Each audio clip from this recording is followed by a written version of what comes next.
নায়ক জায়েদ খান নানা কারণে আলোচনা সমালোচনায় থাকেন। কখনো শিল্পী সমিতির নির্বাচন, কখনো ডিগবাজি দিয়ে, কখনো বা মঞ্চে নেচে।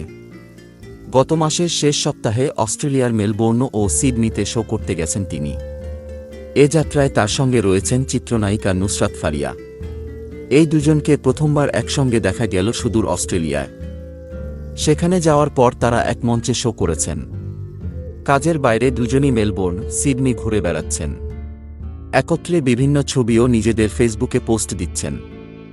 শুক্রবার রাতে সিডনি অপেরা হাউসের তীরে এসে জায়েদ খানের সঙ্গে একটি ছবি নিজের ফেসবুকে পোস্ট দিয়েছেন ফারিয়া। ছবিতে দেখা যাচ্ছে দুজনই ম্যাচিং করে কালো রঙের পোশাক পরেছেন। ছাতা হাতে দাঁড়িয়ে মাথা নিচু করে হাসছেন ফারিয়া। তার সেই ছাতার নিচে জায়েদ।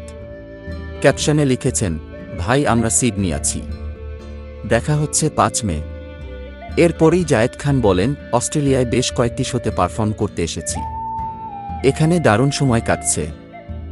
আগামী কয়েক মাস বিদেশের পারফর্ম নিয়েই ব্যস্ত থাকতে হবে। এদিকে জায়েদের সঙ্গে ফারিয়ার ছবি দেখে একদিকে যেমন খুশি ভক্তরা, অন্যদিকে হাসিঠাট্টায় মেতেছেন নেটিজেনরা।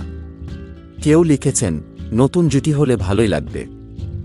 কেউ বা লিখেছেন, শেষমেশ জায়েদ খানের সঙ্গে আপনি। এটাই যেন শেষ শো হয় এবং জায়েদের সঙ্গে যেন কোনো মুভি না হয়। অপর একজন লিখেছেন, জায়েদ খান আর নুসরাত ফারিয়া কি কাপল হয়ে গেছে নাকি। কেউ কেউ আবার দুজনকে বাস্তব জীবনের জুটি হিসেবেও দেখতে চেয়ে মন্তব্য করেছেন। অস্ট্রেলিয়ায় শো শেষ করে 10 মে দেশে ফেরার কথা রয়েছে তাদের।